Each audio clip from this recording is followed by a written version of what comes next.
കേരളത്തെ നടുക്കിയ ഷാരോൺ രാജ് കൊലപാതക കേസിൽ ശിക്ഷ വിധിക്കാനിരിക്കെ ഷാരോണിൻ്റെ മൂത്ത ജ്യേഷ്ഠൻ ഷിമോൺ എന്നോടൊപ്പം ചേരുന്നു. അദ്ദേഹം ഒരു ആയുർവേദ ഡോക്ടർ കൂടിയാണ്. ഷിമോൺ, ഒരുപക്ഷെ ഈ ഒരു സംഭവം അത് പുറം ലോകത്ത് ഇങ്ങനെ വലിയൊരു ചർച്ചകളിലേക്കൊക്കെ വഴിവെച്ചത്, അല്ലെങ്കിൽ ഈ വിവാദങ്ങളൊക്കെ പുറത്തായത് താങ്കളുടെ ഭാഗത്തുനിന്ന് ഉണ്ടായ ചില ഇടപെടലുകളാണ്. 2022 ഒക്ടോബർ 14 എപ്പോഴായിരുന്നു നിങ്ങളിങ്ങനെ ഈ ഷാരോണിന് ഇങ്ങനെ ഒരു ബുദ്ധിമുട്ടുണ്ടായ കാര്യം അറിഞ്ഞത്? അത് ശരിക്കും ഞാനന്ന് അമ്മച്ചിയുടെ വീട്ടിൽ ആയിരുന്നു, അമ്മയുടെ വീട്ടിൽ. അപ്പോൾ പപ്പ എന്നെ വിളിക്കാൻ വന്ന ടൈമിൽ ഷാരോൺ എന്നെ ഫോൺ ചെയ്തിട്ടുണ്ടായിരുന്നു. ഫോൺ ചെയ്തിട്ട് ഗ്രീഷ്മയുടെ വീട്ടിൽ പോവുകയാണ് എന്ന് എൻ്റെ അടുത്ത് പറഞ്ഞിട്ടുണ്ടായിരുന്നു. അപ്പോൾ ഞങ്ങൾക്ക് അറിയായിരുന്നു അങ്ങോട്ടാണ് പോകണമെന്ന്. അതിനുശേഷം ഒരു 12 മണിയോട് കൂടി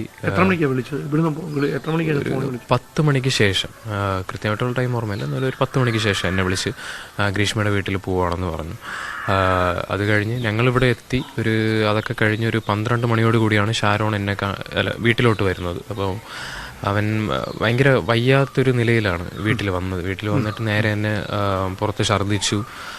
ഉള്ളിൽ പോയി ബാത്റൂമിൽ ഉള്ളിൽ നിന്ന് ഛർദ്ദിച്ചു. പിന്നെ റൂമിൽ പോയി കിടന്നു, താഴെ വന്ന് കിടന്നു. അവന് കിടക്കാനും പറ്റാത്തൊരു സാഹചര്യം, ഇങ്ങനെ അങ്ങോട്ടും ഇങ്ങോട്ടും മാറി മാറി കിടക്കുക അങ്ങനെ ആ ഒരു രീതിയിലായിരുന്നു.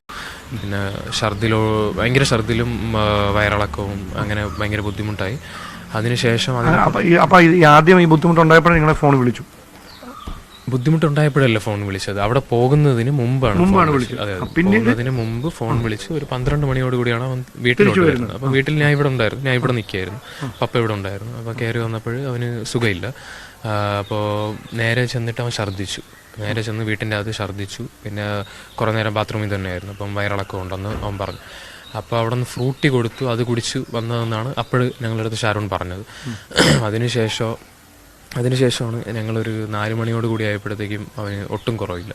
ഇപ്പോൾ ഛർദ്ദിലും വയറിളക്കവും നിൽക്കാതെ അപ്പോഴത്തേക്കുമാണ് ഞങ്ങൾ ഇവിടെ പാറശാല ഹോസ്പിറ്റലിൽ പോയത്. അപ്പോൾ അവിടെ നിന്ന് വച്ചിട്ട് അവന് ടോയ്ലറ്റിൽ പോയപ്പോഴത്തേക്കും ബ്ലാക്ക് കളറിലാണ് മോശം പോയത്. അപ്പോൾ അത് കണ്ടിട്ട് നമ്മൾ അവിടെ ഉള്ള ഡോക്ടറാണ് അഡ്വൈസ് ചെയ്തത്. ഇൻറ്റേർണൽ ബ്ലീഡിംഗ് ഉണ്ട്, അതുകൊണ്ട് എത്രയും പെട്ടെന്ന് മെഡിക്കൽ കോളേജിൽ കൊണ്ടുപോകാനായിട്ട്.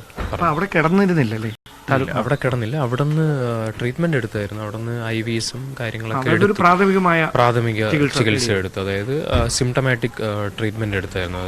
വയറിളക്കവും ഛർദ്ദിലും ഒക്കെ ഉള്ളതുകൊണ്ട് അതിന്റെ സിംറ്റമാറ്റിക് ആയിട്ടുള്ള ട്രീറ്റ്മെന്റ്സ് എടുത്തിട്ട് ഇന്റേണൽ ബ്ലീഡിംഗ് ഉണ്ട് എന്ന് ഡോക്ടർ മനസ്സിലാക്കിയപ്പോൾ ഉടനെ തന്നെ മെഡിക്കൽ കോളേജിൽ കൊണ്ടെത്തിക്കാൻ പറഞ്ഞിട്ട് പുള്ളിക്കാരൻ തന്നെയായിരുന്നു ഞങ്ങൾക്ക് ആംബുലൻസും അറേഞ്ച് ചെയ്ത് തന്നു. ആംബുലൻസിൽ തന്നെയാണ് അപ്പോൾ മെഡിക്കൽ കോളേജിലോട്ട് കൊണ്ടുപോയത്.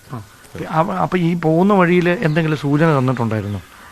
ഇല്ല, ശരിക്കും ആംബുലൻസിൽ പപ്പയും അമ്മയും ആയിരുന്നു കൂടെ ഉണ്ടായിരുന്നത്. ഞാനും എൻ്റെ ഒരു കസിനുമായിട്ട് ബൈക്കിലാണ് പുറകെ പോയിട്ടുണ്ടായിരുന്നു. അപ്പോൾ അപ്പോഴൊന്നും അവൻ പറഞ്ഞില്ല. ഈ ഫ്രൂട്ടി അവൾ കൊടുത്തു, അത് കുടിച്ച് വന്നതാണ് എന്ന് തന്നെയാണ് അവൻ പറഞ്ഞുകൊണ്ടിരുന്നത് അപ്പോഴും. പിന്നെ അതിനെ തുടർന്ന് ഷിമോണിൻ്റെ ഒരു സംശയം തോന്നിയത് എപ്പോൾ തൊട്ടാണ്? ശരിക്കും സംശയം തോന്നിയത് 17-ാം തീയതി. അവന് ഒട്ടും സുഖമില്ലാണ്ട് 17-ാം തീയതി പിന്നെ ഞങ്ങൾ മെഡിക്കൽ കോളേജിൽ കൊണ്ടുപോയി. അപ്പോഴത്തേക്കാണ് പിന്നെ അഡ്മിറ്റും കാര്യങ്ങളൊക്കെ ചെയ്തിട്ടുള്ളത്.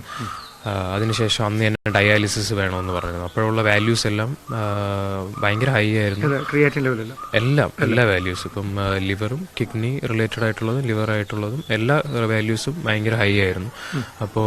അപ്പോൾ തൊട്ട് ഒരു ഡൗട്ട് തോന്നി തുടങ്ങി, എന്തുകൊണ്ടാണ് ഇങ്ങനെ ഒരു ഇത് സിംറ്റംസ് ഈ ഒരു രീതിയിൽ അബ്നോർമാലിറ്റീസ് വന്നതെന്ന് ഡൗട്ട് തോന്നി. അതിനുശേഷം അന്ന് ഡയാലിസിസ് ഡോക്ടർ നിർദ്ദേശിച്ചു. അപ്പോൾ അന്ന് ഡയാലിസിസ് ചെയ്തു. അന്ന് തൊട്ട് ഞങ്ങൾ അന്വേഷിക്കാൻ തുടങ്ങി. എന്തായാലും ഈ ഒരു വൈകാരികമായ പ്രയാസത്തിനിടയിലും ഞങ്ങളോട് ഇത്രയധികം കാര്യങ്ങൾ മനസ്സിലൊന്ന് സംസാരിച്ചതിന് ഒരുപാട് നന്ദി. ക്യാമറമാൻ വിനോദ് കുമാറിനൊപ്പം ഡാൻ കുര്യൻ, ന്യൂസ് 18.